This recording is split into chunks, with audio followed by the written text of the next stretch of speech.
तो दोस्तों इस स्टॉक मार्केट न्यूज़ वीडियो में देखेंगे कि किस तरीके से सेबी ने एल्गो ट्रेडिंग का एक रूल ईजी कर दिया है, कौन से 3 कंपनीज के आईपीओ अप्रूव कर दिए हैं, अपस्टॉक्स कौन सा नया टाइप ऑफ ऑर्डर लेके आ रहा है, सेबी ने किन एंटिटीज़ को इस बार फाइन किया है, इनसाइडर ट्रेडिंग पे नया फोकस किस तरह से आया है, ये सब कुछ इस वीडियो में जानने की कोशिश करेंगे। तो आइए शुरू करते हैं।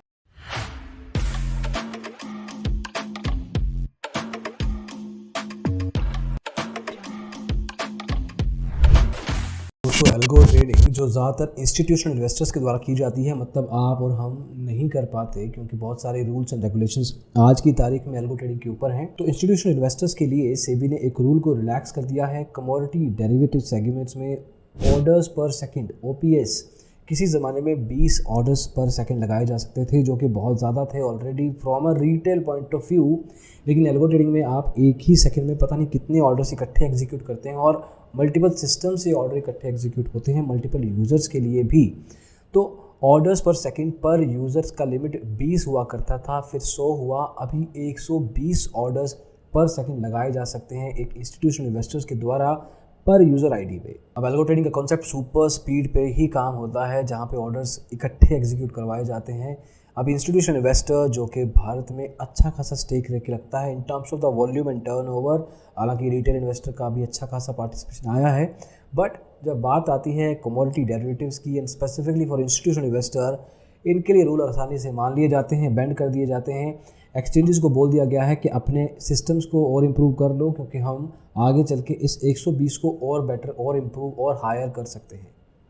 हमारे बारे में भी सोच लो कुछ। दूसरी बात इनसाइडर ट्रेडिंग की। इनसाइडर ट्रेडिंग पे शिकंजा कसने की बहुत बार ट्राई की है, बहुत कोशिश की है सेबी ने, लेकिन आर्टिफिशियल इंटेलिजेंस के सर्वेलेंस सिस्टम्स के थ्रू अब थोड़ा सा इम्प्रूवमेंट आया है टेक्नोलॉजी की मदद से। पहले क्या हुआ करता था कि सिस्टम्स को ईजिली बाईपास करके बिना किसी बात के ट्रेडिंग कर दी जाती थी। जब आपके पास अनपब्लिश्ड इन्फॉर्मेशन हो जो मार्केट में अभी आई नहीं है, और बैंकर्स के पास तो ये इन्फॉर्मेशन भर भर के होती है कि कौन सी कंपनी क्या डील करने वाली है, कितने का लोन लिया है, क्या ग्रोथ प्लान्स हैं, इनको पहले से पता होता है, कुछ महीने पहले से पता होता है फॉर दैट मैटर। ऐसा भी नहीं कि आज सुबह की खबर है और शाम को पता लगेगा, नहीं, few months beforehand we are talking about. तो पहले के ज़माने में, मतलब कुछ साल पहले की बात अगर करें, तो उस समय ये इन्फॉर्मेशन के पास होती थी, ये अपना ऑर्डर प्लेस कर देते थे और जैसे वो न्यूज़ अच्छी या बुरी होती थी उस हिसाब से शेयर प्राइस ऊपर या नीचे जाता था, अपना प्रॉफिट कमा लेते थे। फिर उन्होंने क्या किया, फिर अपने रिश्तेदारों को वो टिप देनी शुरू कर दी, खुद का डीमैट और ट्रेडिंग अकाउंट शुरू करना या यूज़ करना बंद कर दिया। इससे उनको लगा कि अगर मेरे पैन कार्ड या मेरे डीमैट अकाउंट नंबर के थ्रू पता लगाने की कोशिश करेगा सेबी तो नहीं पता लगेगा, लेकिन और नहीं लगता था। लेकिन इस आर्टिफिशियल सर्वेलेंस सिस्टम के थ्रू, AI के थ्रू जो पावर्ड है, आप, आपके घर वाले, ब्लड रिलेटिव्स, आपकी फैमिली, आपके रिलेटिव, रिश्तेदार, पड़ोसी, ये सब नहीं, लेकिन anybody who you are aware with, आपके कॉन्टैक्ट लिस्ट में है, आपके फ़ोन नंबर में, आपके फ़ोन में उनका फ़ोन नंबर सेव्ड है। There are other mechanisms too. उन सब मैकेनिज्म्स के इस्तेमाल से अब पता लग रहा है कि कुछ बैंकर्स के इमीडिएट ब्रदर्स, सिस्टर्स, रिलेटिव्स के थ्रू वो ट्रेडिंग हुई है जो उन पर्टिकुलर कंपनीज की थी जिनकी इंफॉर्मेशन सिर्फ इनके पास थी। तो आने वाले समय में आपको कुछ न्यूज़ दिख सकती हैं, शायद हम ही बताएं, और भी सिस्टम्स के लोग बताएंगे कि ये बैंकर पकड़ा गया, इसने ये धांधली की थी, इतने का फ्रॉड पकड़ा गया और सेबी ने इसको बैन कर दिया है।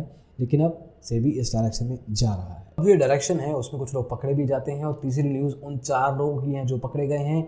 ये 4 लोगों के ऊपर 20 लाख का फाइन लगाया गया है, क्योंकि इन्होंने रिवर्सल ट्रेड मारे, आर्टिफिशियल एम्प्लीफिकेशन किया है पर्टिकुलर स्टॉक प्राइस को, BSE में ऑप्शन ट्रेड, ऑप्शन कॉन्ट्रैक्ट्स में ये सब किया उन्होंने। और 2015 की बात है, देखिए 7 साल अभी भी लग रहे हैं, तो थोड़ा बकअप करने की ज़रूरत है, बट एनीवे केसेस सॉल्व हो रहे हैं। लेकिन इनलिक्विड स्टॉक ऑप्शंस के ऊपर ये कॉन्ट्रैक्ट्स ट्रेड रिवर्सल कर रहे थे और आर्टिफिशियल प्राइस मैनिपुलेशन हो रही थी, और उस चक्कर में अब ये पकड़े गए हैं।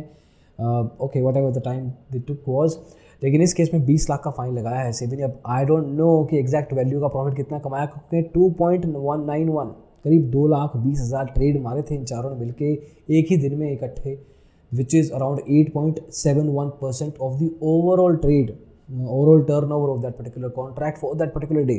तो अगर एक पर्टिकुलर स्टॉक कॉन्ट्रैक्ट के 10% ट्रेड एक पर्टिकुलर पार्टी मिलके बना रही है, तो आप खुद सोचिए कि प्राइस मैनिपुलेशन कितने लेवल का हो रहा होगा और कितना पैसा बनाया होगा। लेकिन 20 लाख का फाइन 5-5 लाख चारों में बांट दिया, और आप 5-5 लाख का फाइन दीजिए और फ्री हो जाइए। अब आगे से ये ना करें के लिए कहाँ है, कोई ना कोई बंदोबस्त होना चाहिए ना, कि ये लोग बैन कर दो या ये लोगों के घर वाले भी बैन कर दो, everybody should be ban, so that ये नया डीमेट अकाउंट खुद ना खोल पाए। रिश्तेदार इनको वैसे ही इज़्ज़त नहीं देंगे, जब भी न्यूज़ में आ जाएंगे सारा का सारा परिवार शेम होना चाहिए। बट नंदलेस अभी के लिए ये 20 लाख का फ़ाइन इन 4 लोगों पे लगाया गया है। अब मार्केट के प्रेशर में और बेंचमार्किंग बहुत अच्छी खासी है, कंपटीशन बहुत अच्छा खासा चल रहा है स्टॉक मार्केट में ब्रोकर्स के बीच में। तो अब स्टॉक्स अभी GTT good till triggered order लेके आया है, जिससे उसके क्लाइंट्स का थोड़ा बहुत फ़ायदा अच्छा हो सकता है और नुकसान होने में कमी आ सकती है। फॉर एग्जांपल, अगर आपको अपना टारगेट प्राइस और अगर अपना स्टॉप लॉस एक ही ऑर्डर में पहले से बता के चलना है, तो आप अब जीटीटी गुड टिल ट्रिगर्ड में बता सकते हैं। दोनों के ट्रिगर प्राइस लगेंगे, स्टॉप लॉस और टारगेट प्राइस के। इनकी नई मोबाइल एप्लीकेशन है, उसमें ये चीज़ अवेलेबल रहेगी। If you are a client you can check it out. वैसे जीटीटी ऑर्डर या जीटीडी ऑर्डर भी कुछ और ब्रोकर्स प्रोवाइड करते हैं, जिसमें ज़रोडा है, एंजल वन है, ऐसे कुछ और ब्रोकर्स भी हैं that have been providing all these kind of orders. They have their own benefits, इनका खुद का कुछ फ़ायदा होता है। टेक्नोलॉजी की मदद से बहुत सारे लोग अपना जो मैनुअल काम था, जो खुद से ऑर्डर देखना, बार बार चेक करना कि मेरा स्टॉक प्राइस पहुंचा या नहीं पहुंचा, अभी आप इसका इस्तेमाल कर सकते हैं। पहले ब्रैकेट ऑर्डर भी हुआ करता था ज़रोडा में, लेकिन अब this GTD could be something which is closer to what bracket order use to do. Bracket order आज भी है, इंट्राडे में स्पेसिफिकली इस्तेमाल किया जाता है, लेकिन उसको भी बहुत ही लिमिटेड सेट ऑफ ब्रोकर्स ही प्रोवाइड करते हैं। अभी 2021 में 1.3 लाख करोड़ के आईपीओ आए थे, बम्पर ईयर था ये आईपीओ के मामले में। 2022 में भी अच्छे खासे आईपीओ आ चुके हैं। अब सेबी ने 3 नए आईपीओस को अप्रूवल दे दिया है, कंपनीज़ को अपने आईपीओ लॉन्च करने के लिए कह दिया है, जिसमें कैंपस फुटवेयर आता है, Trista natural by products limited आता है, then you have Maini precision products limited. ये तीनों कंपनी ऑब्वियसली अलग अलग काम करती हैं। कैंपस फुटवेयर्स में है, काफ़ी समय से है, ये कंप्लीटली ऑफर फॉर सेल लेके आ रहे हैं। अगले कुछ महीनों में या हफ्तों में आपको इनका आईपीओ दिख जाएगा with DRHP and everything is finalised more or less. अभी डेट्स आ जाएंगी, आपको इशू प्राइस मिल जाएगा and probably if you want to go ahead with the investment आप कर सकते हैं। त्रिस्ता नेचुरल बाय प्रोडक्ट्स एक ऑर्गेनिक फूड कंपनी है, 50 करोड़ का ये आईपीओ लेके आने वाले हैं। इसमें OFS भी है कुछ पार्ट। ये कंपनी के पास as of now private investments हैं, कुछ प्राइवेट फंडिंग हाउसेज हैं, लेकिन इस बार ये रिटेल इन्वेस्टर्स और इंस्टीट्यूशनल इन्वेस्टर्स के पास आईपीओ के थ्रू आ रहे हैं। 50 crore is not a big IPO, but maybe the company is as of now not so much. वहीं पे मैनी प्रिसीजन प्रोडक्ट्स इंजीनियरिंग में है कंपनी, 150 करोड़ का ये आईपीओ है, करीब 25.48 मिलियन शेयर्स ये बाहर रखेंगे पिकआउट करने के लिए अलग अलग तरह के इन्वेस्टर्स को। So this is what's coming up. इसके अलावा और भी आईपीओ आएंगे, लेकिन आने वाले कुछ वीडियोज़ में हम आपको बताते रहेंगे। कुछ रिव्यू चाहिए अगर आपको कोई स्पेसिफिक आईपीओ का, वो भी आप कमेंट्स में पूछ सकते हैं। ये थी कुछ स्टॉक मार्केट की news across SEBI, exchange, brokers and what ever the community is. आपको कोई डाउट्स हो, क्वेरीज हो, प्रॉब्लम्स हो, इश्यूज़ हो, जरूर पूछ सकते हैं। कोई रिकमेंडेशन, कोई फीडबैक हो, जरूर कमेंट्स में बताइए। ये सब पसंद अगर आ रहा है, स्टॉक मार्केट को हम कवर करते हैं, तो और डिजिटल ब्लॉगर को सब्सक्राइब भी जरूर कीजिएगा। अभी के लिए इतना ही दोस्तों, अगली वीडियो में जल्दी मिलेंगे। Bye bye.